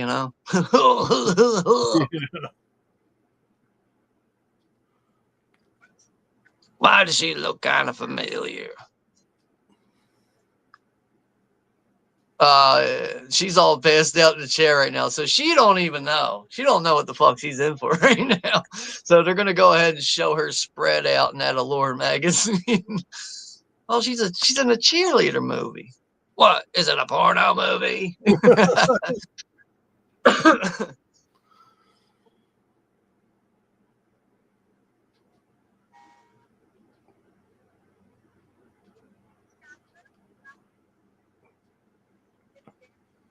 Yeah. Wake her up with honking the horn. Now, you kids, stay out of trouble. Man, that's fucked up. I would never forgive my friends if I was her and they left me with this fucking backwoods fucking shit stain. Yeah, that's messed up. I would. I mean, like, another thing is, too, I kind of be like, yo, you's coming back to pick me up? Because I think I'm about to get raped and murdered. Like, what the fuck?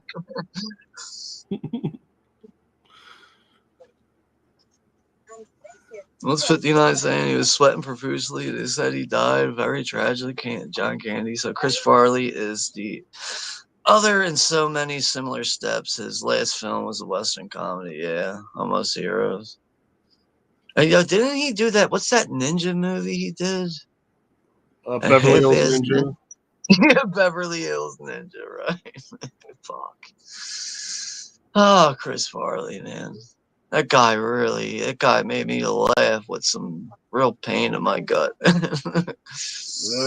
Hilarious. I do I love that whole scene in Black Sheep when he's like trying to help his brother in the campaign and he gets on the stage and he's like, "'Cause voting kicks ass.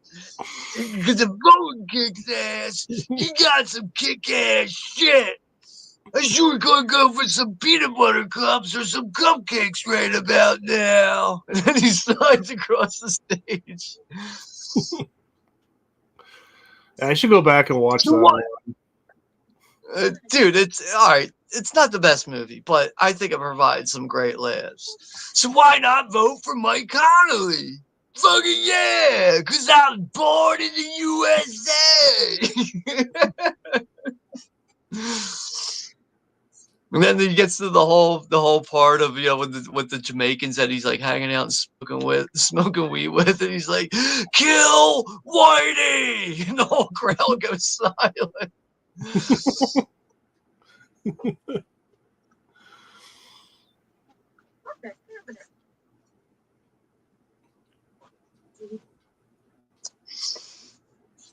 All right, yeah. Fucking stunts about to go down, man. This is a fucking cool ass executed stunt here between this ride, man. Planes, trains, and automobiles is the most powerful performance. Yeah, I agree, Ryan. I really do. With John Candy. If I had that car, I wouldn't let anyone borrow it. It's a sweet car. Oh my god. I mean, maybe I might let you sit in the back seat while I drive it. Well, yeah, Maybe. yeah. Like, maybe. I mean, at least get I something would. from Rosario. Jeez. I mean, like, even if I had that car and someone was looking at it too long, I'd be like, get the fuck out of here right now. Yeah, it's a sweet ride. You know, it's a shame they don't make cars like this anymore. And unfortunately, you know, what it comes down to is American made cars are complete trash. But back in this era, they actually used to put the money out for them. But for them to go ahead and make these muscle cars anymore, oh, too much money. No, let's go ahead and make a Ford Focus. Yeah, we can make cheap cars and sell them to people for a bunch of money. But you know, like I really think car companies, if they brought these muscle cars back and they put the money into them the way they were back in the 60s, 70s, and even in the early 80s, people would dish out the money for them. And I think they would see good profit. No, we can't do that though. Let's keep relying on the Japanese and the Germans and everybody else. Let them make all the good power cars. Yeah, Like, you know, another thing that's really sad is American made cars. They're only known at this point for making good trucks. yeah. Okay, so maybe Ford might make a good truck. So fucking what? Well, But Ford all doesn't I even know make. is, man, They don't even make cars anymore, except for the Mustang. Ford. I think it's yeah, and even that's trash. Even that's fucking well. trash. What about the 5.0? I mean that ain't pretty. Trash. You think it's trash? Really? Trash. Trash. Really? All right. That 5.0 Mustang. You're talking about the most modern one, right? Is Yeah, what you're talking about? yeah. I mean, it's fast. Trash. It's fast. Vomit. Trash. I mean, all right. Here's one thing I'll give you, Alex. It's very nice looking. It looks very nice on what you get to see on the actual outer frame. Very nice looking. But what's under the hood? Pour fucking beer on it. It's trash. Yeah, maybe it's not reliable. Long term, it's just not, man. Put it this way, man. I've worked in the car business a very long time, and mostly due to the fact that my dad was a finance manager. It's how I kind of got stuck in the car business. Rice burners are your only reliable ones, man. Hondas, Nissans, all those rice burners, those are the ones that'll last forever. Like, you know, if you want to spend money on a good car, go ahead, buy yourself an Acura L or Acura TL. Buy yourself an Acura TL. You'll get that car over 400,000 miles. No problem. As long as you take care of all the fucking upgrades on the liquids under the hood. Right. But, oh, yeah, here we go. Stuntman Mike's underway. He's been watching them with the binoculars, in the backwoods the whole time too, man. I think that makes it more exciting for Stuntman Mike for the fact that he knows from him spying on them. He knows that these girls have been looking for a fucking hot ride here with this 70 Challenger. And this is why he struck at the right time. Guy's such a fucking cowardly pussy, though. We're going to see that, right? How the hell does she stay on that car? That's fucking crazy. It's the belts. It's the belt she's holding on to. But, at the same time, even holding on to those belts, that's still not easy. That's so. And she is an experienced stunt. Yeah, she actually is an experienced stunt actor. Man.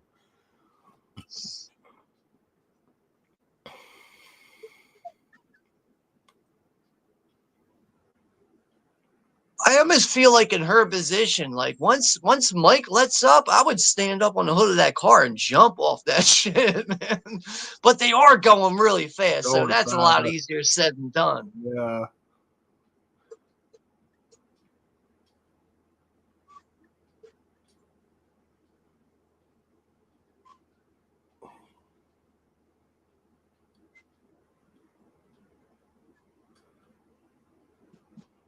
And earlier we were talking about remakes, or what's a requel? I guess it's a sequel. Silent Night, Deadly Night. They just dropped Yeah, trailer for that. dude, I watched that last night. I watched. As soon as you uploaded that, I saw that pop up. I watched that. Isn't that the same actor though from Halloween Ends? Yeah. Is it? Yeah, I had a feeling it was. Yeah, it is. Yeah. I mean, he was in The Monkey. Did you see The Monkey? Yeah, I finally saw it. I thought it was Yeah. okay. Yeah, I thought it was I okay. liked it. There's some things I enjoyed about it, other things, yeah. Because, like, to me, The Monkey gives me the vibe that I'm getting a straightforward horror movie, and then once you watch it, you're getting a lot more than that. Yeah, it's like a horror comedy. But yeah, Right. he's the guy with like the bad wig, like it's like a black wig. In the yeah. Um, Right. I mean, he's all right. I don't blame him for Halloween Ends. It's like, yeah, it's not like he wrote it. yeah, It's it's not not like like he he wrote fucking it. set up the role. And, he auditioned, he got the role, he played it. So Yeah, I mean, and but there are some people who love that movie. So I know. Oh, I some know, people dude. I love know. that movie. About that for more than 12 months on a stream. Fucking Halloween End fucking sucks. Like, no shit, Juno. Shut the fuck up and move on, you fucking little bitch boy. Just amazing how he wants to bitch about something that is blatantly so bad. It's pretty bad. Oh, he's got them knocked off the road now. Oh, no, they knocked him off the road. He's back on track now. Got to go right up your ass. Get ready to fly, bitches. Bang! Yo, she's not even holding on to the belts anymore. She's holding on to the front of the grill and the actual framing. On top of the stunt work, this is great camera work. Really great camera work, dude. Oh, they got him knocked off the road now. Oh, yeah, this is where he gets out. He thinks he's having a joy now. Hey, ladies, wasn't that fun? He doesn't expect them to have weapons, though. Well, adios. Bang! Shoots him right in the arm. Yeah, he knows he's fucked now, but this is where he turns into a cowardly pussy. And this is what really surprised me the most when I saw this in the theater. I'm like, wait, Stuntman Mike, he's leaving? Just from getting clipped from a fucking shot? Well, I guess he never expects the woman to fight back, right? So, well, yeah, I think that vibe is thrown out there. He's never had a woman that he's actually terrorized and killed come up and fight against him. Now these women are going to do that. Good thing they have a gun. Right. But now they're going to have this conversation.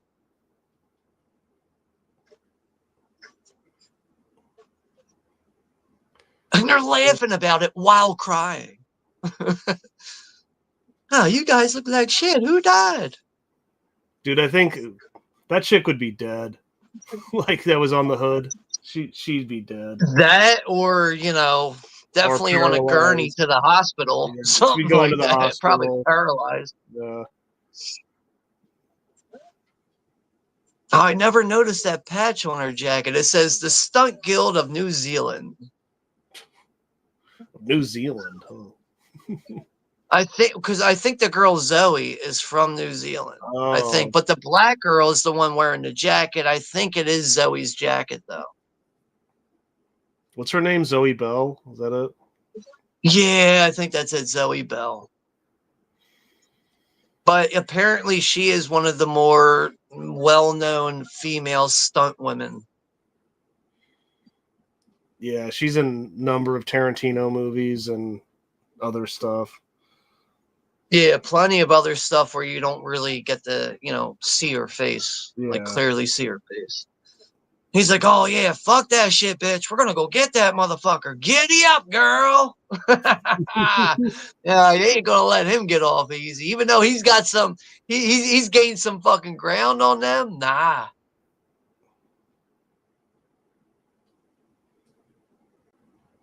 You know, just even after just sitting here watching this, I don't think we're ever going to get anything remotely close to a Grindhouse fucking feel of the 70s ever again. This is it, man. Yeah. I mean, if we do, hopefully we do in some way. And, you know, with all due respect and, you know, all parts of cinema, but I don't think we're going to get anything close to you know, with what we got with Grindhouse. You know, Stuntman Mike's all panicking now. You got clipped on your shoulder.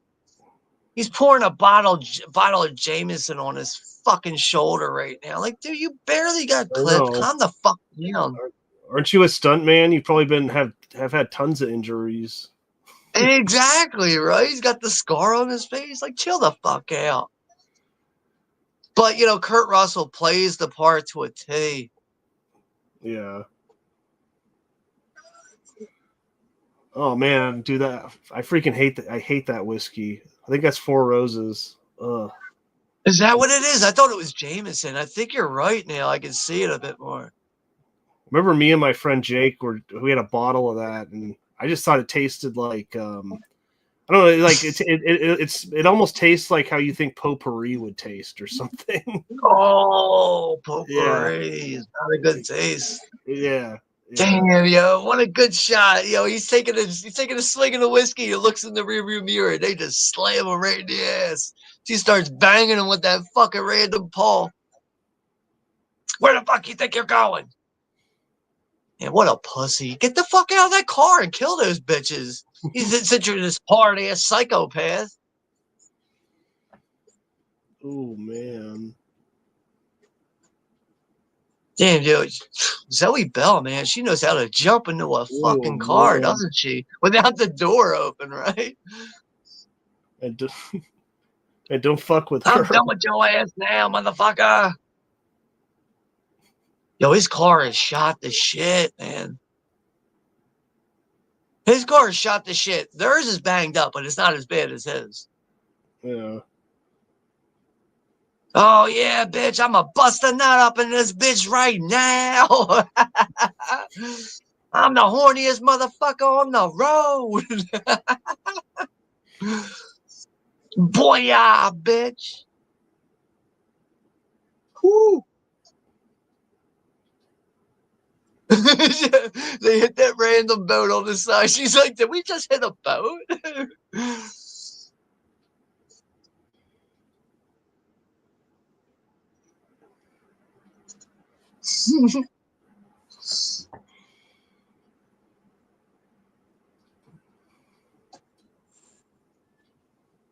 And come on, Snake Plissken's getting his ass kicked. I know, right? Hey, at least he has both of his eyes, though. You know? Yeah, that's true. I'm tapping that ass, bitch.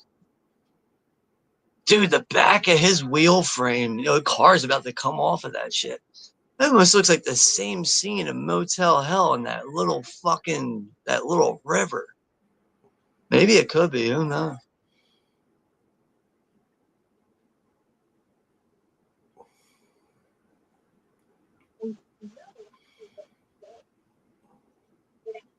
I love when they whoop his ass though, and they get him out of the car and they start kicking. They start fucking like high fucking drop kicking the shit out of him.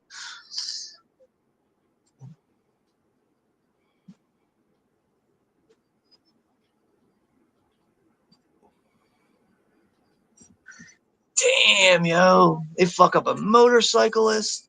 They're out in the actual like highway traffic now. Damn, Mike ain't so death proof now, motherfucker.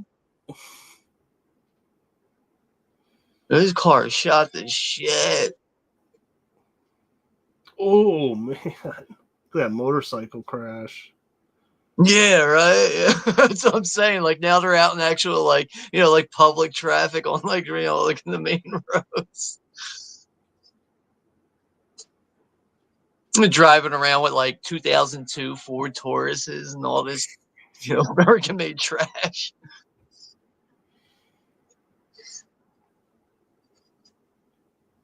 It's almost like out of nowhere we go into like we jump through a time capsule because we're seeing these old classic cars and out of nowhere we get these modern cars on the road. Yeah.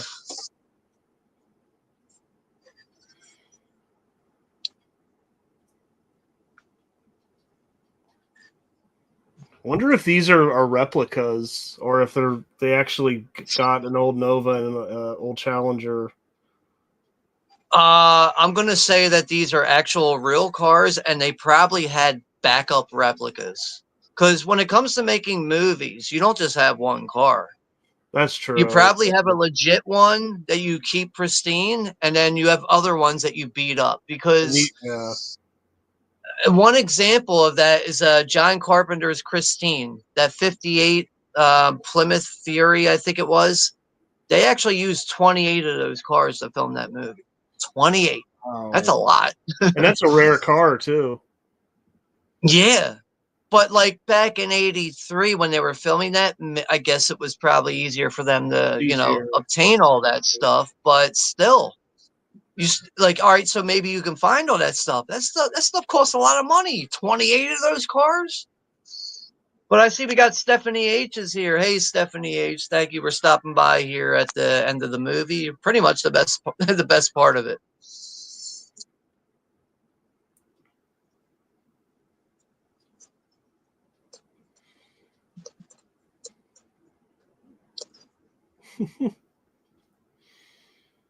Oh man, that Challenger's fucked. It doesn't even have a front grille anymore. Radiators hanging out. Oh, right through the fucking sign. They cut them off right into that sign off of the road. Don't run, motherfucker, don't run. Yo, he is such a bitch right now. He is terrified. Come on, you think he would like have a gun, you know? I know, right? Now he thinks he got away. They went up on that high ground hill. He can't find them right now, but yeah, here we go. Here we go. He's feeling relieved right now. Oh, there you go. Look up to your top left, man, Mike. You about to get hit with some high class pussy.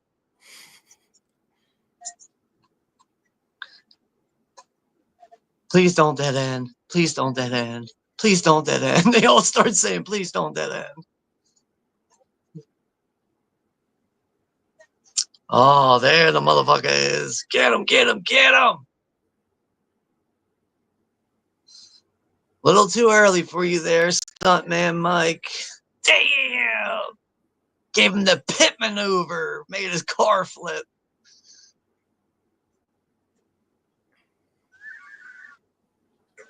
Oh, he's crying like a little bitch. I found that so surprising the first time I saw this, though. Like, okay, you're injured, man. Come on. You're supposed to be this fucking highfalutin psychopath. Stop fucking bitching. But played very well by Kurt Russell, man. Kurt Russell did such a good job with this role. Now they're going to beat the fucking piss out of him.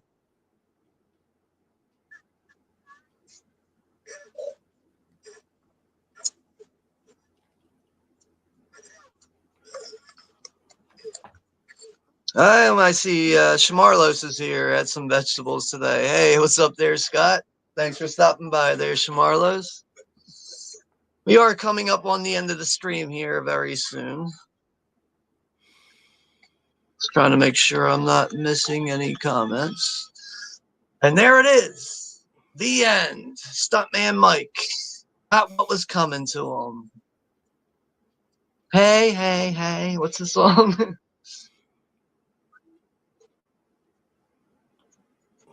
They're beating the shit out of him.